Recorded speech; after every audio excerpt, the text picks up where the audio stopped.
Hello foodies, welcome to our channel. ఈ Sunday special వచ్చేసరికి bagara rice with chicken fry.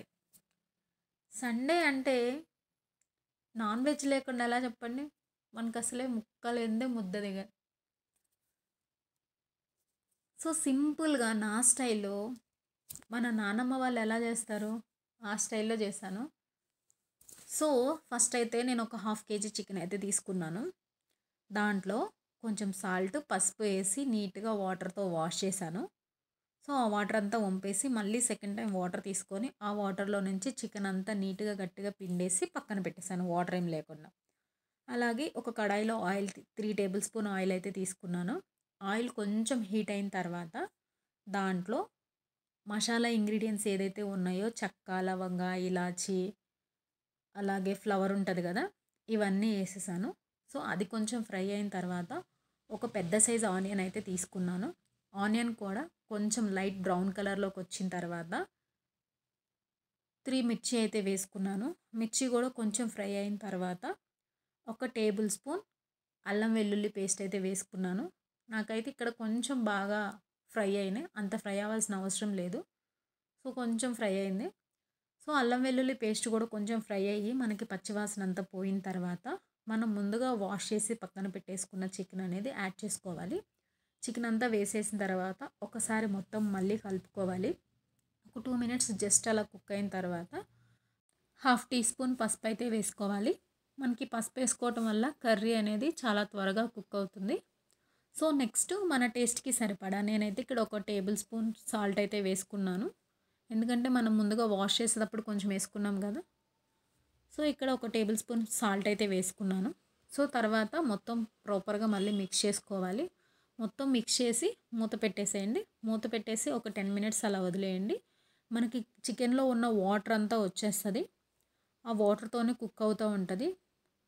Fry కాబట్టి మనం ఏం వాటర్ అయిన అవసరం లేదు. దాంట్లో ఉన్న వాటర్ అంతా పోయి మళ్ళీ కర్రీ అంతా డ్రై అవుతుంది. మధ్య మధ్యలో కర్రీ కొంచెం లైట్గా కలుపుతూ ఉండాలి. సో కర్రీ మొత్తం ఇలా ప్రాపర్గా మిక్స్ చేసుకుంటూ చికెన్ మసాలా అయితే వేసుకోవాలి. చికెన్ మసాలా అలాగే గరం మసాలా ఇవి వచ్చేసరికి మన హోమ్ మేడ్ అయితే చాలా బెటర్ ఉంటుంది. సో నేను ఇక్కడ home made garam masala 1/2 teaspoon అయితే వేసుకున్నాను.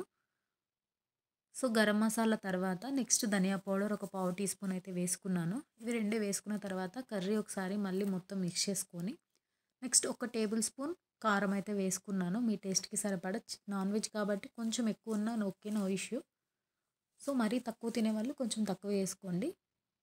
సో కారం కూడా వేసుకున్న తర్వాత మళ్ళీ ప్రాపర్గా మిక్స్ చేసుకొని ఒక 5 మినిట్స్ కుక్ అయిన తర్వాత కారం స్మెల్ పోయిన తర్వాత నెక్స్ట్ నేను కొత్తిమీర అయితే వేసుకున్నాను.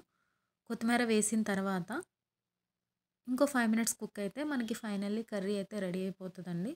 సో ఈ ప్రాసెస్ అయితే నాకు చాలా సింపుల్గా, ఈజీగా అనిపిస్తుందండి. మీకు ఎలా అనిపించిందో కమెంట్ చేయండి. నెక్స్ట్ అయితే బగారా రైస్ అండి. దీనికోసం నేను ముందుగా 2 గ్లాసుల బాస్మతి రైస్ అనేది కడిగేసి పక్కన పెట్టేశాను. ఇక్కడ నేను 2 టీ స్పూన్ల గీ అండ్ అలాగే 1 టీ స్పూన్ ఆయిల్ అయితే తీసుకున్నానండి. కొంచెం గీ ఫ్రై అయిన తర్వాత మసాలా ఇంగ్రీడియంట్స్ చెక్క, లవంగ, ఇలాచి, అలాగే బిర్యానీ ఆకులు, బిర్యానీ పువ్వు ఇవన్నీ యాడ్ చేశాను. కొంచెం ఈ ఇంగ్రీడియంట్స్ అన్నీ ఫ్రై అయిన తర్వాత దాంట్లో నేను ముందుగా కట్ చేసి పెట్టుకున్న ఆనియన్ అనేది యాడ్ చేసుకున్నాను. ఆనియన్ కూడా బ్రౌన్ కలర్ వచ్చేంత వరకు ఫ్రై చేసుకోవాలి. తర్వాత మన స్పైస్కి తగ్గట్లు మిర్చి. సో నేను ఎక్కడైతే 3 మిర్చి అయితే తీసుకున్నాను. సో మిర్చి అండ్ ఆనియన్స్ రెండు లైట్గా బ్రౌన్ కలర్లో ఫ్రై అయ్యేంత వరకు లో ఫ్లేమ్లో ఫ్రై చేసుకోవాలి. తర్వాత ఒక మీడియం టొమాటో అయితే యాడ్ చేశాను.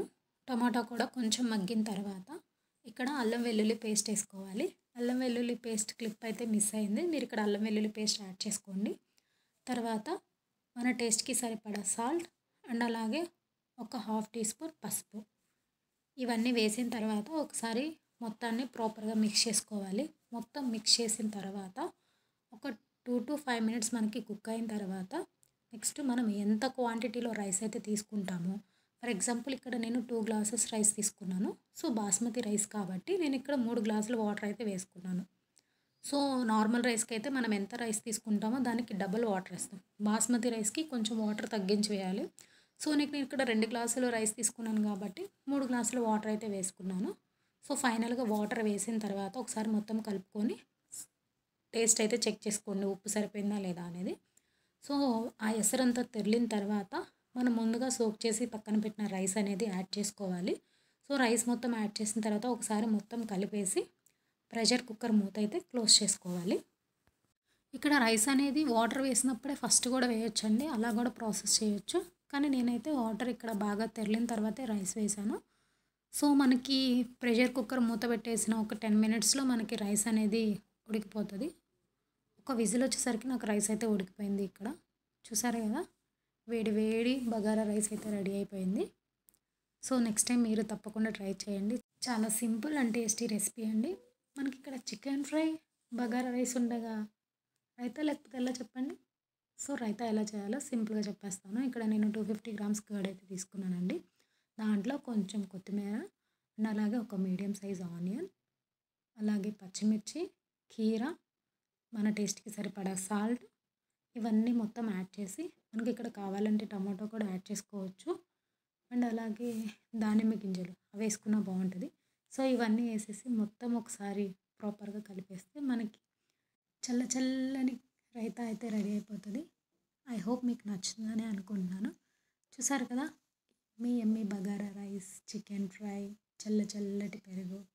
ఐ హోప్ మీకు నచ్చుతుందని అనుకుంటున్నాను. Thanks for watching. Please subscribe, share, like, comment. Thank you.